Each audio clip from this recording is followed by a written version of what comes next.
નીતિ આયોગ દ્વારા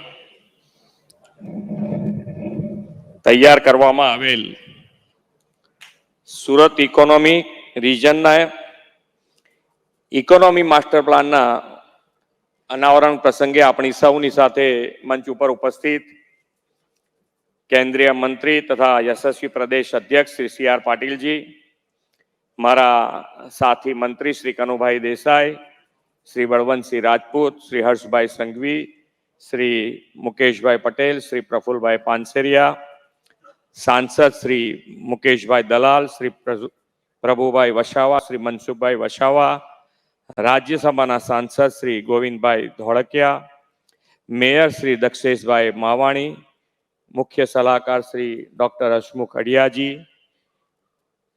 મુખ્ય સચિવ શ્રી રાજકુમારજી, નીતિ આયોગના સીઈઓ શ્રી બી.આર. સુબ્રમણ્યમજી, મારા સૌ સાથી ધારાસભ્યશ્રીઓ, ચૂંટાયેલા જનપ્રતિનિધિ, સંગઠનના પદાધિકારી, ઉપસ્થિત અધિકારીગણ, આમંત્રિત મહાનુભાવો, પ્રેસ મીડિયાના મિત્રો, સૌને મારા નમસ્કાર. બધાએ તાલી તો બહુ પાડી છે, પણ જેમ દેશનું ગ્રોથ એન્જિન ગુજરાત છે એમ ગુજરાતનું ગ્રોથ એન્જિન સુરત છે. એટલે અત્યારે બરોબર તાલી પાડીને વળગી પડવાનું છે કે જે આપણે બનાવ્યું છે ડોક્યુમેન્ટ એને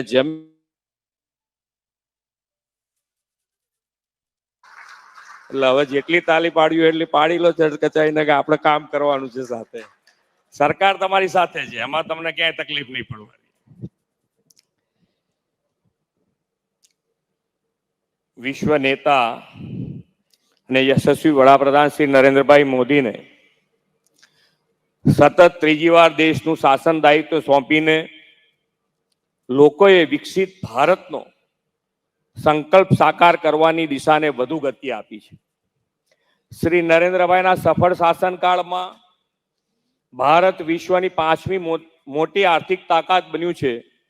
હવે ત્રીજી ટર્મમાં તેમણે ભારતને ત્રીજી આર્થિક તાકાત બનાવવાનો સંકલ્પ કર્યો છે.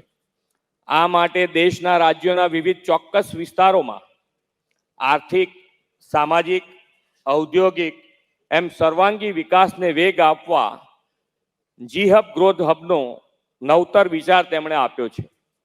નીતિ આયોગના આવા ગ્રોથ હબ માટેના આયોજનબદ્ધ માસ્ટર પ્લાન તૈયાર કરવામાં આવે છે. આજે દક્ષિણ ગુજરાતના સુરત ઇકોનોમી રિજનના સર્વાંગી અને આધુનિક વિકાસના ભવિષ્યલક્ષી આયોજનનું સુદીર્ઘ રોડમેપ એવા માસ્ટર પ્લાન લોન્ચિંગનો આજનો અવસર છે. દક્ષિણ ગુજરાતના વિસ્તારો મુંબઈથી નજીક હોવાના કારણે આર્થિક ઔદ્યોગિક ગતિવિધિના પ્રવૃત્તિના કેન્દ્રો રહ્યા છે.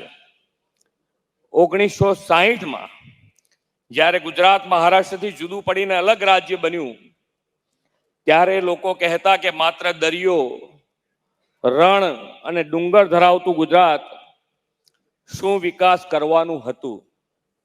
અને આપણે જોયું પણ છે કે ઘણા દાયકા સુધી આ ગુજરાત અને ગુજરાતને જે વિકાસ છે એ વિકાસ ખાલી તાપીથી વાપીની વચ્ચે જ રહ્યો. વીજળી, પાણી, રોડ રસ્તા, ઇન્ફ્રાસ્ટ્રક્ચર એવા મોટા ભાગના ક્ષેત્રોમાં વિકાસની જે ગતિ થવી જોઈએ અને જેટલા થવો જોઈએ તેટલો થયો નહીં.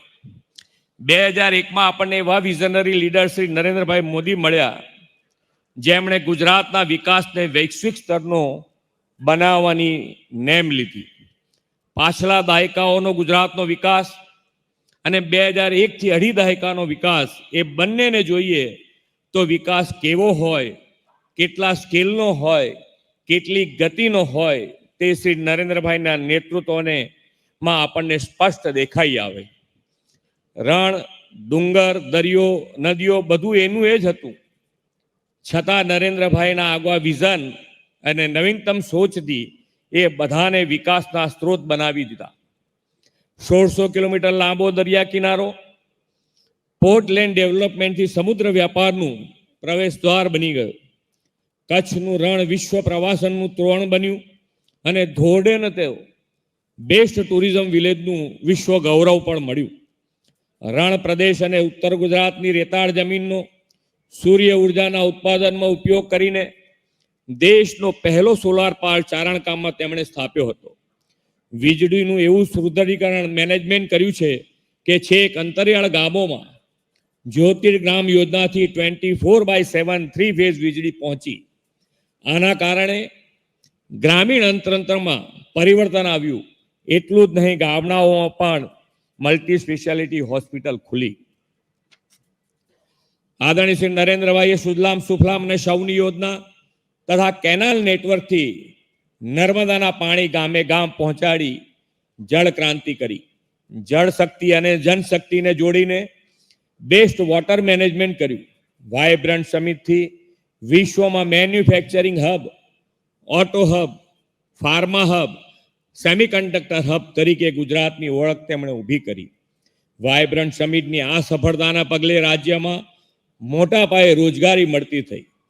પોલિસી ડ્રીવન અને સેક્ટર સ્પેસિફિક પોલિસીસ ધરાવતા સ્ટેટ તરીકે ગુજરાત દેશ વિદેશના ઉદ્યોગકારો માટે બેસ્ટ ચોઇસ ઓફ ઇન્વેસ્ટમેન્ટ બન્યું. શ્રેષ્ઠ લોજિસ્ટિક, ઇન્ફ્રાસ્ટ્રક્ચર ફેસિલિટીઝ અને ઇઝ ઓફ ડુઈંગ બિઝનેસની વડાપ્રધાનશ્રીએ આપેલી પરંપરાથી ગુજરાત દેશના વિકાસનું રોલ મોડેલ બની ગયું છે. આપણે તેમના જ પદચિહ્ન અને માર્ગદર્શન પર ચાલતા વિકાસની આ યાત્રાને વધુ બુલંદ બનાવી છે. એ માટે આવનાર 25 વર્ષના વિકાસને કેન્દ્રમાં રાખીને વિકાસ નકશો તૈયાર કરીને આયોજનબદ્ધ રીતે આગળ વધી રહ્યા છે. આવા આયોજનબદ્ધ વિકાસ માટે નીતિ આયોગ ઇનિશિયેટિવ્સ લઈને દક્ષિણ ગુજરાતના 6 જિલ્લાઓના સર્વાંગી આર્થિક વિકાસ માટે સુરત ઇકોનોમિક રિજિયનનો માસ્ટર પ્લાન તૈયાર કર્યો છે. સુરત ગુજરાતના આર્થિક ગતિવિધિના કેન્દ્ર તરીકે અગ્રણી શહેર છે. વડાપ્રધાનશ્રીએ જેને લઘુ ભારત કહે છે તે સુરત અને તેની આસપાસના વિસ્તારોના હોલિસ્ટિક ડેવલપમેન્ટ વિઝન સાથે નીતિ આયોગે એક આગવી પહેલ કરી છે. વિકાસ એકાંગી નહીં સર્વાંગી હોય તેવી આદરણીય વડાપ્રધાનશ્રીની સંકલ્પના સુરત ઇકોનોમી રિજિયનમાં સુરત, ભરૂચ, વલસાડ, ડાંગ, નવસારી અને તાપીના વિકાસ માસ્ટર પ્લાનથી સાકાર થવાની છે. રાજ્યના જીડીપીમાં મેન્યુફેક્ચરિંગ સેક્ટરમાં 36% ફાળો સામે સુરત જીડીપીમાં મેન્યુફેક્ચરિંગ સેક્ટરનો ફાળો બહુ મોટો એટલે કે 55% જેટલો છે.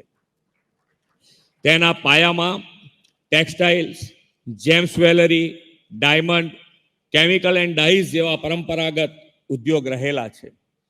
વિકાસ માસ્ટર પ્લાનમાં આપણે આ ક્ષેત્રો ઉપરાંત અપકમિંગ સેક્ટર્સ એવા sustainable agriculture, real estate, tourism, IT, logistic વગેરે સેક્ટરના વિકાસની સંભાવનાઓ પણ ઉજાગર કરી છે. આ બધા સાથે ભારત બજારનો કોન્સેપ્ટ પણ માસ્ટર પ્લાનમાં છે. તેના પરિણામે વર્લ્ડ ક્લાસ માર્કેટ ફેસિલિટી લોકોને મળતી થશે. વર્લ્ડ ક્લાસ અને સમય અનુરૂપ એજ્યુકેશન માટે એજ્યુસિટી પણ વિકસાવવાનું માસ્ટર પ્લાનમાં આયોજન છે. વડાપ્રધાનશ્રીએ 2047 સુધીમાં વિકસિત ભારતનું આહવાન કર્યું છે. તેને આપણે વિકસિત ગુજરાતના નિર્માણથી ઝીલી લેવું છે. આ માટેનો રોડમેપ વિકસિત ગુજરાત 2047 નીતિ આયોગના સહયોગથી તૈયાર કરનારું ગુજરાત દેશનું પહેલું રાજ્ય છે. આ ઉપરાંત રાજ્યના વિકાસના વિઝનને વધુ તેજ ગતિએ સાકાર કરવા નીતિ આયોગની પેટર્ન ઉપર ગુજરાત રાજ્ય ઇન્સ્ટિટ્યુશન ફોર ટ્રાન્સફોર્મેશન પણ કાર્યરત કરી છે. આપણે ગુજરાતને 2047 સુધીમાં $3.5 ટ્રિલિયન ઇકોનોમી બનાવી છે. આ માસ્ટર પ્લાનને માત્ર અહેવાલ સ્વરૂપે ન જોઈએ, પરંતુ આ 6 જિલ્લાઓમાં તેના વ્યાપકપણે અમલથી સમગ્ર દેશના ઇકોનોમિક લેન્ડસ્કેપમાં મોટું પરિવર્તન લાવી શકીશું.